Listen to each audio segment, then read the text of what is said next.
Thrill Me. This show is part of the Thrill Me Podcast Network. Experience more on Facebook and YouTube. Hey, what's going on? This is Thomas Nicholas. Welcome to the Mammoth Groove with your host, Tombstone Josh. So,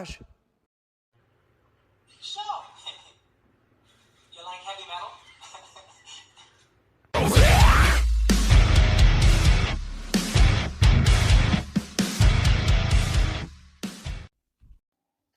What's up, everybody? Welcome into a hot, fresh, off the presses, brand new episode of the Metal Groove Podcast. Thank you guys so much for tuning in. I'm your host, Josh, and today we are talking about rock music as a whole and it not being what it once was. But we're back. We're going to be talking some music. I took a couple weeks off just between recording some WBRO with my brother, Mr. Review Rob, and playing a bunch of shows with my band. It's been busy, but I've missed you guys. I'm so glad to be back. The season is winding down, and man, I can't wait to get back into this thing full force. Today on the show, I'm asking a very important question, and I want everybody's feedback. If you hear this, you agree with me, whether you don't agree with me, I just want to hear some comments. I want to hear some feedback. I want to hear what you guys think about it. But the question, the mystery that we are trying to solve on this week's episode is, what happened to rock and roll? Well, I'm going to share some of my thoughts and opinions on the subject. I'm also going to share a couple articles that I found related to it as well. And we're going to try and come to the bottom of this problem, because to me it's a problem that I'm going to go over.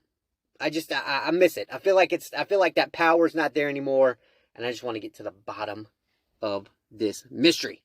But first things first, you are locked into the Thrill Me Podcast Network. Please, while you're here, hit that like and subscribe button. We greatly appreciate all the support. We had a big weekend over on the network. If you visit our YouTube channel, you can check out all the fun that was had. Every single one of our shows had a special spooky themed episode. Haunters had a killer episode. WBRO had a fun episode where we were taste testing some things. Lots of fun was had. You can go back, check all of those things out.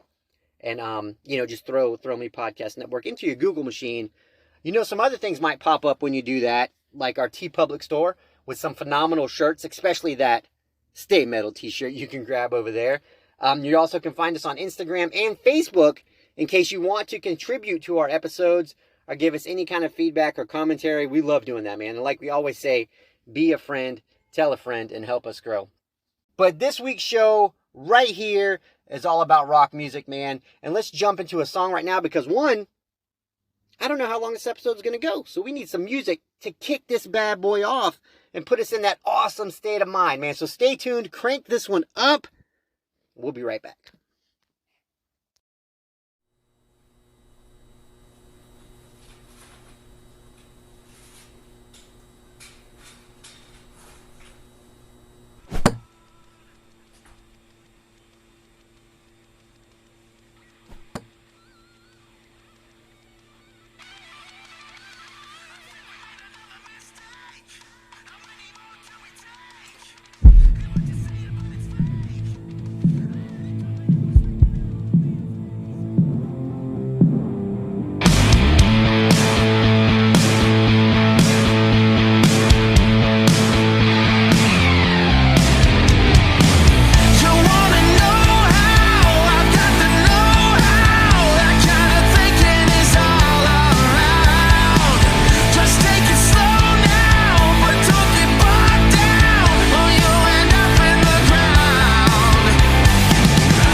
Welcome back into the show, everybody. I hope you love that tune as much as I do. That was a little song called I'm Alright by Mammoth. That's Wolfgang Van Halen's band. That's what I'm talking about right there, man. That is rock and roll. Like, if you scroll, the first comment you see on that video is, somebody said rock and roll's dead. This is it right here. This is what I'm talking about. This is how it's done. No auto-tune, no loops, no virtual instruments. Live, just musicians playing their parts. We got melodies, hooks, grooves. I mean, everything is just full. That is a great rock and roll song, man. And that is what I'm talking about that I think is missing from the current landscape of rock and roll is just not what it should be, in my opinion. I know the musicianships out there. I know these people. I've met these people. I talk to bands on the show all the time that are kind of just like laying the footwork for what they're trying to do, man. And I appreciate it, and we need more of that, man. So that's what I'm talking about on the show today. But what brought that up, man? So I found an interview done by Alice Cooper and an interview done by Ricky Rocket, and I'm going to be reading a little bit from each one of them. And that's what kind of gave me the idea to ask the question and just do a little bit of digging to try and find out, hey, man, what the heck's going on? But let's go. Let's start with the first one right here. This was from Ultimate Guitar. Alice Cooper reflected on what he perceives as a lack of danger in contemporary rock bands. He noted that bands like Vampire Weekend and Tame Impala are leagues away from bands like Guns N' Roses and Motley Crue, despite being good at what they do. So he's not putting them down as musicians, and you'll see that in this article. It's just kind of like that sense of spontaneity is not there. That sense of, man, these guys, I don't know what they're going to be up to. But anyways, although Alice Cooper could have been casually resting on his many laurels, the shock rock icon, whom many credit as one of the strongest influences within rock and metal, prefers to be out and about. In addition to touring extensively and releasing new music, this also means staying involved with the scene at large. In his recent interview with Vulture, never one to dwell in another era, Alice seems to show appreciation for younger bands and their work. I didn't quite understand the attitude and the language of it, but I heard it and it went, I get it. And that's what Alice Cooper was referring to when he talks about bands like Nirvana and Smells Like Teen Spirit, admitting he wishes he wrote it, while also giving praise to My Chemical Romance's song, Teenagers. However, there are certain trends in more recent rock scene that he finds lacking in some aspects. He goes on to say, here's the problem, and in some ways, it's a good thing. When you think of Guns N' Roses, when you think of Motley Crue, or when you think of Aerosmith, there's a certain edge. When you think of Vampire Weekend or Tame Impala, who wants to call themselves Tame Impala? You're a rock band. Why would you want to be Tame anything? I have the same problem with baseball. Why would you want to call your baseball team the Orioles? Which is kind of funny, but you know how Alice Cooper is. Vampire Weekend is very good at what they do. Vampire Weekend, they're not as edgy as, say, the Hollywood vampires. But Vampire Weekend was on Saturday Night Live, and I'm expecting vampires. But they had enough nerve to have two keyboards, and they were wearing polo golf shirts. Now that works if the golf shirts are stained in blood. If they're totally bloodied out and they're singing these nice songs, then I get it. That appeals to my sense of humor. But when I saw them and I saw what they did, what a horrible waste of a great name, he thought. They should have guys been cutting the lawn, and I think they just missed the joke. Circling back to how these trends can be beneficial to rock music and more visceral side, Alice said, it's so funny because I have to explain myself all the time. I'll be talking on my radio show about corporate rock, and I go, there's absolutely nothing wrong with corporate rock. Journey, Styx, even some that are more progressive, Foreigner, they have perfect records, but they have no danger. Gene Simmons goes, rock is dead, and I'm going, no, rock is where it should be. We used to be at the top of the mountain. Now young beds are on the outside looking in. We weren't invited to the party, hip-hop was. And so were all these girl acts, and now a part of Vegas shows. But don't call them rock. Young bands are now outlaws. They are now the favorite son anymore. There's a good place to be for young bands if you want to be the kid that got thrown out of class.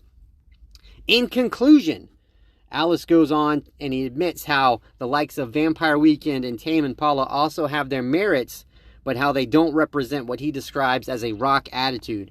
Vampire Weekend and Tame Impala do something that I cannot do. So I'm not knocking them. I'm just saying don't put them in the same category as The Who or the Yardbirds, because I protect rock. Rock should have an attitude. Rock should have a standard. And some of these bands just don't have what it takes. All right, so that is from Alice Cooper. That's his thoughts, and I will just share a little bit of my thoughts versus what he said. I can't say I don't disagree with them, man. Whenever you look at these bands, whether it's on, they're sharing clips of their music, whether it's on Instagram or TikTok or anything, it does seem very clean cut. It doesn't seem edgy. It doesn't seem dirty. It just kind of has this weird sense of, I don't know. It's like they're not reaching. It's not like they're going for it. They're kind of just, I'm going to dive into this a little bit deeper, but it just seems that current bands that are trying to make it, with certain exceptions, there's definitely certain exceptions out there, it just feels like some of these bands are just kind of cookie cutter, kind of lazy, just in it for the wrong reasons. That's the word I'm looking for. They're in it for the wrong reasons.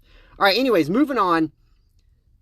The drummer for Poison, Ricky Rocket, which I'm a big fan of, he's one of my first influences. Not a main influence as the way I play, but he was one of the first drummers that I saw. I was like, hey, that guy's cool. Look at him spinning his drumsticks. I want to do that. So he's one of those. So he's an influence. He put out an interview. This one's kind of funny, and I don't disagree with him, but he goes on to say Taylor Swift has more bravery than most rock bands these days. During a recent appearance on the Sunset Strip-themed episode of Totally 80s, drummer Ricky Rocket touched upon the subject of whether or not rock is dead. He goes on to say, I think every great musical movement has been sort of cultural social movement, like punk rock was extremely social, and what we're doing was social cultural movement. I mean, you really had to commit to be into what we were doing. People would get thrown out of school and getting into fights. There's that whole getting thrown out of school thing that Alice Cooper was referring to earlier. But moving on, getting into fights with their parents, and we're not going to take it, that kind of attitude, all of that stuff. It really set America and the whole world on fire in a lot of ways. And then I think that grunge had a social movement. I think Marilyn Manson had a social movement. Now I don't think rock has any social, cultural movement at all, and that's the problem. Nobody stands for anything right now. Actually, Taylor Swift has more bravery and backbone, or I'm adding in the backbone, because Taylor Swift does really seem like she has a take no prisoners. She just has a hardcore backbone of doing what she wants. But he uses her as an example of bravery and saying that she has more bravery than rock bands these days. And she is not afraid to open her mouth and go against the man, open doors. And rock bands play the game now. So I think that for rock to really come back on top, it has to have something behind it, just like any great art. You can just do art just to do art. If there's something behind it, that's what really makes it great.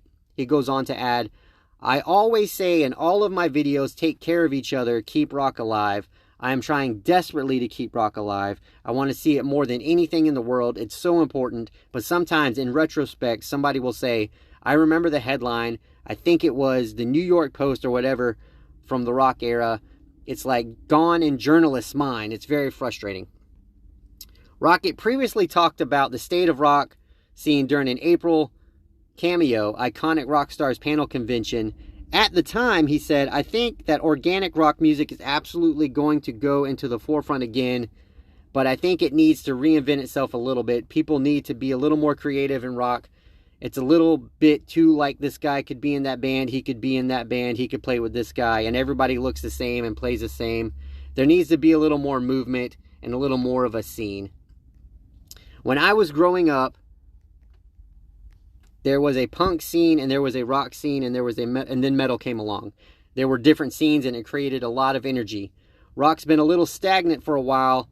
I mean, even people like Steve Miller can put on tickets for sale and sell out. It's amazing. So it's there, but as far as newer bands, I think rock is going to have to reignite itself just a little bit and not just copy what other people have done that came before them. So that is great, man. I completely agree with both of their sentiments, and I appreciate them. I appreciate what they're doing. I appreciate what they're saying. And this is the part of the show where I'm going to read a little bit and I'm going to give my thoughts on the subject as well. So while I completely agree with them, I'm also going to share some bands that I think that are keeping rock alive, like Mammoth. But the decline of rock has been documented as in decline since the 1970s with the rise of disco. However, rock still remained a force until the late 1990s, and by the 2000s, pop rock was the only form of rock that was charting on a high Billboard level. But even pop rock began to struggle around 2009 to 2011 when dance and electric music started to take over pop radio. Now, half of all rock music listeners are over 45, according to Nielsen. The under 25 age group makes up only about 11% of listeners. Why did rock music experience such a steep decline in interest? Well, for starters, music for youth is now about packaging and the presentation and not the music. What drives me personally to a band is that oh shit moment, whether it's a guitar solo or a big vocal from a singer. For example, we've had him on the show. When me and my brother went to go see True Villains for the first time and Bo hit that note, I was like, this band. This is a band I want to hear. This is the band I would like to see make it. And man, props to them because they're doing a whole shit ton of work, man. Proud of those guys. But you want to hear a band or you want to hear a song out of the blue and then just think to yourself, oh my God, what was that? Instead of thinking, oh my God, what is that? You know, those two similar things can have two completely different meanings. And that's what I look for whenever I'm listening to a band, because there's just too much of it on the, I say Volbeat, of the band Volbeat all the time. It's just like, is this what current rock is? Because I can't get behind it. But that's just me personally, and I feel like a lot of people share those thoughts because it's just not as big as it used to be. All right, next. Today's stars are nothing more than characters that rely too much on, flashy lights or dancing or just video editing instead of actual musical talent. Now, image has always been important in music, but the lack of representation doesn't help. How can the crowd grow if there are not enough bands that can relate to different cultures? I mean, even the female presence is still not as strong as it could be to drive in a female audience. Back in the day, a female audience would be interested in a band just because of the lead singer or how the dude looked. That brought a lot of women to the table, but not enough, man. So I do see that there's a lot of strong women-fronted rock bands out there, and I love them, man, but we need more of them. And in the same way, that goes for races as well, man. Those barriers, they need to be knocked down.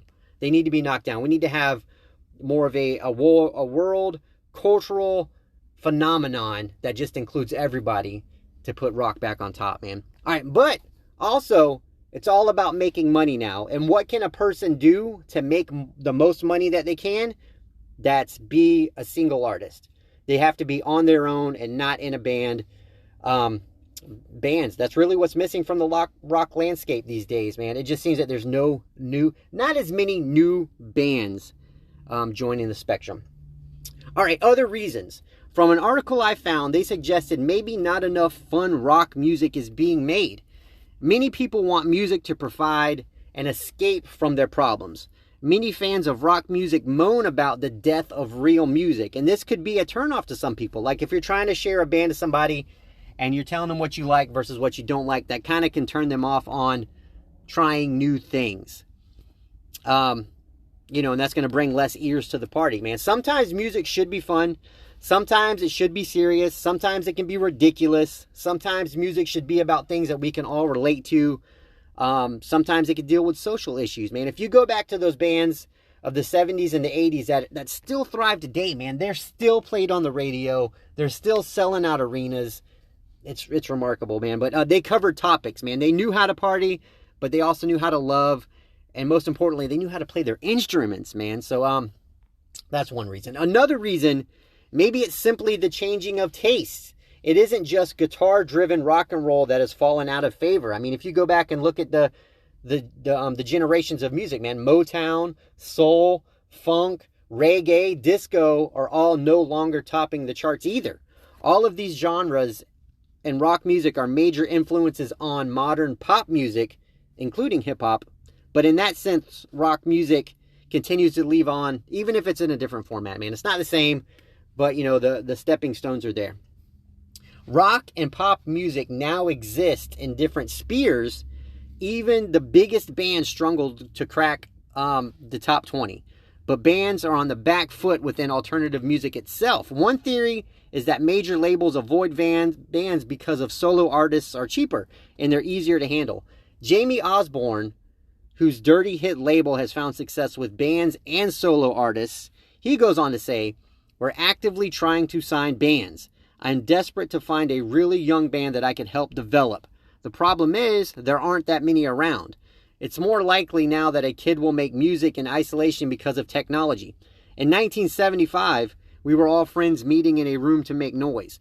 So much is done in bedrooms these days." That's kind of funny, but you're more likely to be by yourself, which is what social media is driving some artists towards these days. It's easier, cheaper, and you don't have to deal with the personal drama that comes along with being in a band. Can't say I don't disagree with that, man. All right, so what is missing from current rock music that seems to have put a damper on the genre? So many of us hold on to those bands that we loved growing up, man. Nostalgia is what's cool now. So much love for 80s rock music coming from me. That's where my heart is right now. That's kind of where the nation is right now when it comes to rock music. While there are lots of great pop in the 80s, mainstream rock and roll was what was big, and that's what's looked fond. Yeah, that's what people look back at the 80s about, is those hair bands, those rock and roll bands, the early era of the metal bands. The 70s as well, man. The list of strong, great rock bands came from these decades, and some are still touring today because there's just a need for it, man. I mean, what new rock bands are putting out great live shows night in and night out? And I'm not talking about festivals where they go out there for 30 minutes, they play a couple songs, and then they peace out. I mean, no, man. I mean, like if you look at Guns N' Roses, for example, you look at, Def Leppard, all those guys that just put on those great arena rock tours where they're putting on hours worth of music, man. That's what I'm talking about, man. That's what fan bases are desperately trying to feel, man. They're trying to get that power of rock and roll back, and it just needs to come in that big kind of, it just needs a revival, man. So 3 reasons I found from a forum about things that are working against rock and roll. All right, so lack of innovation. Not enough new bands are bringing in that get back to basics approach. The copycats are stronger now more than they've ever been. And I know each genre has had their own version of it, but it just seems to be more obvious these days. It feels like kids look at what's popular and they think to themselves, "Oh, wait, did you see what that person did? That got them really popular. Let's do that exact same thing." And that goes back to that lazy comment that I made earlier, man. Just a lazy society with a lazy attitude, in my opinion, has killed any sense of spontaneity that drives rock music, man. And that's what it needs, that sense of spontaneity, that sense of danger. All right, next on the list is other great music coming in and identifying more with a younger crowd. A lot of genres really started exploding into the mainstream in the early to mid-2000s, which is where you can see these lines of mainstream rock start to fade. Less ears makes for a smaller foundation of rock to stand on. And third, the term dad rock. Okay, I'm a dad. I love rock music, so there's bands that I try to show my kids, try to get them to listen to. And some are willing, man, but it seems like you want to rebel against your parents in a way. So, like, for example, if I listen to rock music, my son wants to be a pain in the ass, he's going to listen to rap music. There's nothing wrong with rap music. I absolutely love it. As long as we don't go listen to country, man, we're all good. But anyways, the term dad rock makes rock music seem like it's kind of lame to the younger generation, man. All the good bands that are your dad's favorites, most kids don't want to listen to them because it's what their dad likes. At least until their taste buds grow in and then they see how awesome they are. So that's one thing I feel like. If dad rock like Nickelback or Drowning Pool or, any of those big bands now is just not something a kid is going to latch onto because, hey, that's what my parents listen to. They're not cool, so I'm going to find something else, man. To me, it feels like new bands are trying to get that one big hit or viral moment, in my opinion, and then they just coast off of that, man. There's no great albums that are being made by new artists, and those albums are what helps people tour, man. Rap has replaced rock as the new edgy genre, and that's what appeals to youth culture. So I feel like that's a big thing as well. And I think a part of it is because there are no interesting rock star figures out there. Also, the lack of innovation because rock is popular when it's fused with other genres. Okay, So can rock make a comeback? If the industry gets out of its way, maybe. It's also possible that the pandemic provided a gateway. All of these musicians that I've talked to on the show, they said that the pandemic that they went through, sitting at home, working on their instruments, writing songs, writing albums, has been a big driver for creativity for them, man. But I did see that a large number of teenagers learned to play instruments during the quarantine. And now that we've emerged from the seclusion, it's possible that the next wave of rock is just around the corner, man. So I think rock can blow up in a big way once again. And we need some kind of energetic, generational rock stars to pop up. I mean, what if we had lately? I mean, would Machine Gun Kelly even count as a big rock star? I mean, even if he did, fuck, he's already gone, man. So what's it even matter? We just need a few bands to come along, put out an album's worth of good songs, go on tour, and reach the masses in the right way. And what I think is cool, bands-wise, like if you think about Metallica being on Stranger Things, that was a big kick in the ass for kids to get into metal, to get into rock music. You start to see people wearing the stuff that 80s musicians were wearing, man. I think that's really cool. And then, like I said earlier, there's bands like Guns N' Roses out there touring the whole world. So we have the right influences in place to catch on to these kids and kind of start that fire, man. Kind of get that influence growing, make them pick up an instrument, make them write a rock song against the man, and, kick this next generation in the right direction, man. All right, so let's move on to the list now.